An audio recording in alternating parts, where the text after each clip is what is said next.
ఎంత మంచివాడివి. నాకు సహాయం చేయడానికి సరోజిని మామని నువ్వే కదా పంపావు. నువ్వు నన్ను ఎంత జాగ్రత్తగా చూసుకుంటావు. ఇప్పుడు నాకు చాలా సంతోషంగా ఉంది. నేను ఈ సంకల్పాన్ని పూర్తి చేయగలను.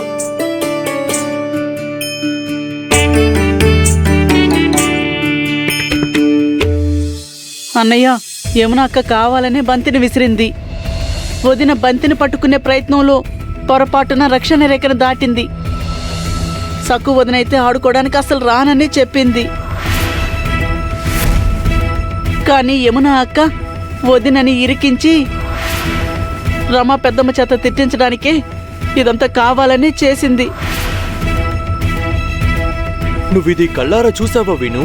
అవునన్నయ్య, ఇందులో సక్కు వదిన తప్పేం లేదు. అక్క వేగంగా బంతి విసరడం వల్ల ఇలా జరిగింది. పాపం సక్కు వదిన తను చెయ్యని తప్పుకి ఇంత పెద్ద శిక్ష అనుభవిస్తోందన్నయ్య. అసలే ఒంటి కాళ్ళ మీద నిలబడి అలసిపోయింది. ఇప్పుడు మళ్ళీ నైవేద్యాన్ని మోసుకుంటూ ఒంటి కాళ్ళతో కుంటుకుంటూ ఊరు దాటి ఆశ్రమానికి వెళ్ళాలి. సకుకి అన్యాయం జరిగింది. బాబాగారు తనకి ఇంత పెద్ద శిక్ష వేసుండకూడదు. నోరు అదుపులో పెట్టుకొని మాట్లాడు దిగు.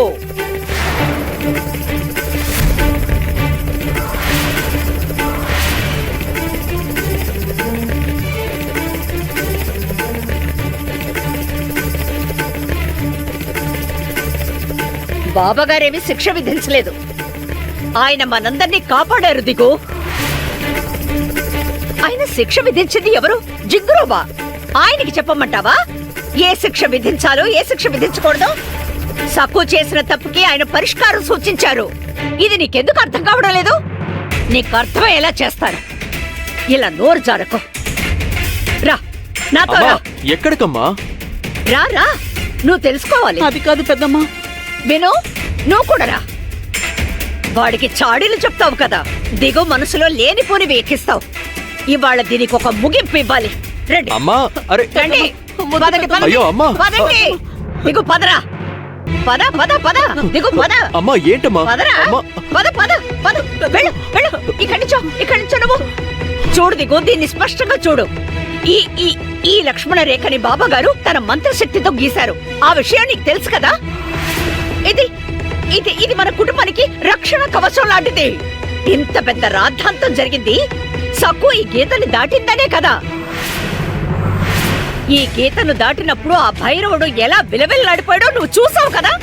కళ్ళారా చూసిన తర్వాత కూడా నీకు నమ్మకం కలగట్లేదా? అలాంటిదేం లేదు, నాకు నమ్మకం ఉందమ్మా. ఈ మాట నాలుగు చివరి నుంచి వస్తోంది, కానీ నీ కళ్ళల్లో అపనమ్మకం స్పష్టంగా కనిపిస్తోంది.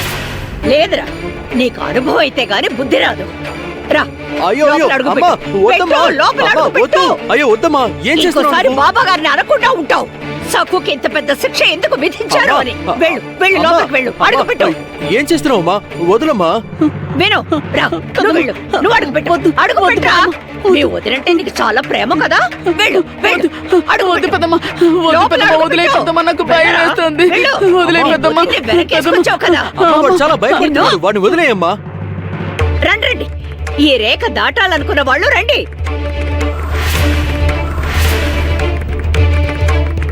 అమ్మా, ఏమైందమ్మా? వీడికి మన మీద నమ్మకం లేదు. సక్కు మీద జాలి పడుతున్నాడు. సక్కు అసలు తప్పే చేయదట. యమునా, నువ్వు నేను తప్పులు చేసేవాళ్ళం. ఈ వినాయకరావు దిగుకి చాడీలు చెప్తున్నాడు. నువ్వు కావాలనే బంతిని అలా విసిరాబట. అయ్యో అయ్యో, అంటే బాబా గారికి మరి గురువు గారికి ఇది కనిపించలేదు, వినుకి మాత్రం కనిపించిందా? ఇది కూడా మంచికే. సక్కు చేసే తప్పులు ప్రపంచం మొత్తానికి తెలియాలి కదా. లేదు లేదు, శంభుబాబుకి పాండురంగాని యమునే నేర్పిస్తోంది కదా దిగు. అప్పుడు నువ్వు అక్కడే ఉన్నావు కదా. శంభుకి ఎవరు నేర్పించారు చెప్పు. ఇలా కాదు, నువ్వు రా. కాలు పెట్టు, లోపల అడుగు పెట్టు. ఏం జరుగుతుందో నీకే తెలుస్తుందా? భయంగా ఉందా? భయం వేస్తోందా? ఏమన్నా నువ్వు రా. రా రా రా రా. నువ్వు గీత దాటు. రా, కాలవతలు పెట్టు. రా.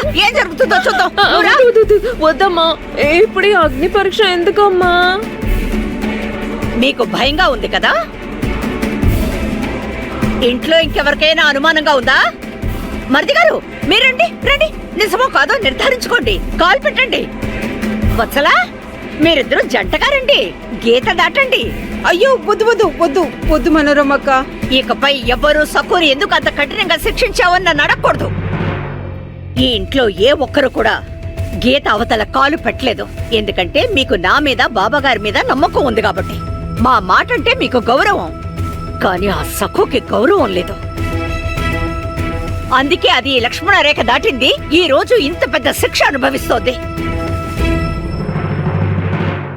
ఒళ్ళు దగ్గర పెట్టుకొని మాట్లాడండి.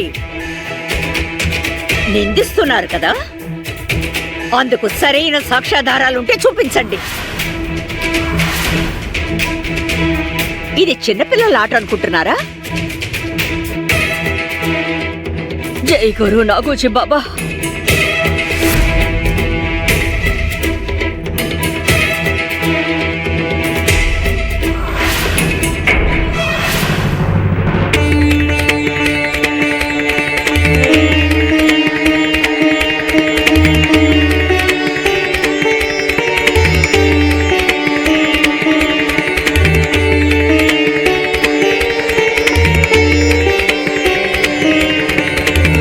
ఏమిటే సఖు, చాలా కష్టపడి ఒంటి కాలు మీద నడుస్తున్నట్టుగా ఉన్నావు. అసలు నువ్వు ఏమనుకుంటున్నావు? నువ్వు ఈ సంకల్పం పూర్తి చేయగానే మీ అత్తయ్య గారు నీకు హారతిస్తుందనా? అది బగడగల మర్చిపోవు. నువ్వెంత ఘనకార్యం చేసినా మీ అత్త నిన్ను ఏడిపిస్తుంది. అందుకని కొండడం మానే. ఏమంటున్నారు? అరే, ముందు నది, ఆ తర్వాతే ఆశ్రమం. చాలా దూరం ప్రయాణించాలి. నీ వల్ల అవుతుందా సఖు? ఇదిగో నీ పాదానికి నూనె రాశారు కదా, అయితే నువ్వు ఇలా నడవచ్చు, అంటుకోదు. ఇదిగో ఇలా ఇలా ఇలా నడుస్తూ ఆశ్రమానికి వెళ్ళమంటున్నా. ఎవరికీ తెలియదు కదా. కానీ దాము మావయ్య, నా మనసుకి తెలుసు కదా. నా పాండురంగడు చూస్తాడు. నాకు అబద్ధాలు ఆడటం అలవాట్లేదు. ఏదో ఒక రోజు మా అత్తయ్య గారు నన్ను అర్థం చేసుకుంటారు. నా నిజాయితీని గుర్తిస్తారు. నేను నాకు ఇచ్చిన పని పూర్తి చేస్తాను. ఎవరిని మోసం చేయను. అయితే నీ చావు నువ్వు చావు. ఏదో నీ మీద జాలి కొద్దీ ఈ సలహా ఇచ్చాను. దాము మావయ్య, నన్ను గమనిస్తూ ఉండమని బాబా గారు మీకు చెప్పారు కదా, అందుకే మీరు నన్ను అనుసరిస్తున్నారు, అవునా? అయ్యో లేదు లేదు, నేను అప్పు వసూలు చేయడానికి వెళ్తున్నాను. వెళ్ళేదారిలో మాణిక్యం నీతో గొడవ పడుతుంటే చూశాను, అందుకే ఆగాను. నిన్ను కాపాడడానికి వద్దాం అనుకున్నాను, కానీ నాకు వడ్డీ వసూలు చేయడం ముఖ్యం కదా. అయినా నీకు తెలుసు కదా, నేను మీ ఇంటికి ఎన్నిసార్లు వచ్చాను మైనీలో. వద్దులేమ్మా, నువ్వు వెళ్ళు, కుంటుకుంటూనే వెళ్ళు. నైవేద్యాన్ని జాగ్రత్తగా ఆశ్రమానికి తీసుకెళ్ళు. నాతో మాట్లాడే సమయాన్ని వృధా చెయ్యకు. బయలుదేరు, వెళ్ళు వెళ్ళు వెళ్ళు. అలాగే, వెళ్తాను మావయ్య.